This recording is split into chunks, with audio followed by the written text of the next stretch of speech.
আজ বিবাহবার্ষিকী উপলক্ষে সারাদিন কি করছি না করছি সম্পূর্ণটাই থাকছে এই ভিডিওতে, সম্পূর্ণটা দেখার জন্য অনুরোধ রইল। হ্যালো সবাইকে, সবাই কেমন আছো? আশা করি সবাই খুব ভালো আছো, আর আমিও আজকে ভীষণ ভালো আছি। তার একটাই কারণ হচ্ছে আজকের দিনে আমি এই যে দেখতে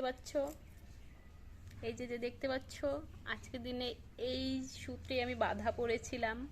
কারণ আজকে 11ই অক্টোবর, আজকের দিনে আমি পালিয়ে গিয়ে বিয়ে করেছিলাম, সেটা আবার তোমাদের সঙ্গে গর্ব করেছি। তোমাদের কাছে আমি হাত জোর করে প্রণাম জানাচ্ছি। আজকের দিনে আমাকে সবাই সবাই একটু আশীর্বাদ করো যেন এই দিনটা আমার জীবনে বারবার ফিরে আসে। আর দেখো, আমরা যেন এইভাবে হাসি খুশি থাকতে পারি, সবার সঙ্গে মিলে থেকো। আর সারাদিন কী করে না করে সেটা অবশ্যই তোমার সঙ্গে শেয়ার করবো। এখন পর্যন্ত বাই বাই। সন্ধে হতে না হতেই আমি বাজারে বেরিয়ে গেছি, তার একটাই কারণ, দেখলাম সন্ধে হয়ে যাচ্ছে, বরমশাই ফিরছে না। তো ভাবলাম চলো বরমশাইয়ের জন্য আমি নিজেই কিছু একটু সারপ্রাইজ প্ল্যান করি। সেই জন্য দেখো এখান থেকে একটা বরমশাইয়ের জন্য রোজ নিয়ে নিয়েছি, আর এখান থেকে যেহেতু বরমশাই মিষ্টি খেতে ভীষণ ভালোবাসে তো একটু মিষ্টি নিয়ে নিলাম। তো এটাই এগুলো করছে, ও কিছুই জানে না। তারপরে এখানে আসলাম যে কেক নিতে। চলো এখানে দেখো কেকগুলো কিন্তু খুব সুন্দর ছিল, ভীষণই সুন্দর ছিল। তারপর কেক, বড় কেক নিয়ে আমি এখান থেকে একটা পেস্ট্রিক নিয়ে তারপর এখান থেকে বরমশাইয়ের জন্য একটা চকলেট নিয়ে নিয়েছি।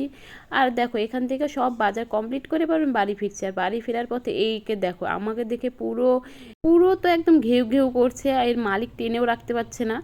শুধু যে আমাকে দেখে করে তাই না, রাস্তা দিয়ে যে যায় তাকে দেখে এরকম করে। তারপর এদিকে রোজটা দিয়ে বরমশাইকে আবার নতুন করে প্রমিস করলাম যে আমি তোমার সঙ্গে সারা জীবন, 7 জনম, যত জনম আমি পাবো তত জনম আমি তোমার সঙ্গেই থাকতে চাই, তোমাকেই আমি স্বামীরূপে পেতে চাই, তোমাকে আমি জীবনে পেয়ে অনেক অনেক অনেক বেশি খুশি। তারপর দেখো যে চকলেটটা আমি বরমশাইকে দিয়েছিলাম, ও পেছন থেকে ঘুরিয়ে এনে বলছে না এটা শুধু তোমার জন্য। এটা কোনো কথা? সেই নিয়ে আমরা একটু হাসাহাসি করলাম। তারপরে এই স্টিকটা একটু বরমশাইকে খাইয়ে দিলাম। বরমশাই বলল না খুবই ভালো খেতে। সত্যি সত্যি খুবই ভালো ছিল। তার বরমশাই আমাকে একটু খাইয়ে দিল। তার দুজনে মিলে একটু মজা করলাম। এইভাবেই দুজনে আজকে দিনটা কাটিয়ে দিয়েছি, কারণ সারাদিন তো কাজের জন্য আমাকে সময় দিতে পারিনি। তো রাত্রিবেলা দুজনে একটু মজা করলাম। তারপর ভুলেই গেছি ও বরমশাইয়ের জন্য তো আমি মিষ্টি এনেছিলাম, মিষ্টিটাই দিতে ভুলে গেছি। তা বরমশাইকে একা করে দিয়ে তারপর চলে গেলাম মিষ্টি আনতে। তো মিষ্টি খেয়ে দেখো কেমন করছে, দুজনে মিলে খুবই মজা করেছি। আর দেখো দুজনে মিলে ছোট্ট ছোট্ট মুহূর্তগুলো তো সারা জীবন তো আসবে না, বছরে একবারই আসবে। তো মুহূর্তগুলো একটু ছোট্ট করে সেলিব্রেশন করলেই অনেকটা আনন্দ পাওয়া যায়। তার লাস্টে বরমশাই আমাকে একটু সিঁদুর পরিয়ে দিল। তো আমি একটু বরমশাইয়ের কাছে প্রণাম করে আশীর্বাদ নিয়ে নিয়ে একটু হাক করে নিলাম। তারপরে দেখো এদিকে খাওয়া দাওয়ার পালায় চলে আসছি। এখানে রাত্রের ডিনারে যেহেতু দুজনই ছিলাম, তো বরমশাই বলেছিল চলো আজকে তোমাকে কিছু রান্না করতে হবে না, আমি বাজার থেকে খাবার নিয়ে আসবো যখন ফিরবো তখন।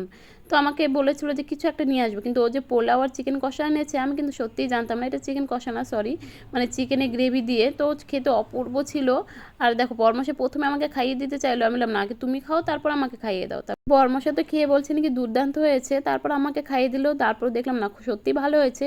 আজকের এই সন্ধ্যাটা আমরা দুজনে এরকম করে ছোট্ট ছোট্ট মুহূর্ত দিয়ে আনন্দ করে কাটিয়ে দিলাম। আর তোমাদের কেমন লাগলো অবশ্যই কমেন্ট করে জানিও। ভালো লাগলে লাইক, কমেন্ট, শেয়ার, সাবস্ক্রাইব করো। সবাই বেশি বেশি করে কমেন্ট করো। Bye bye.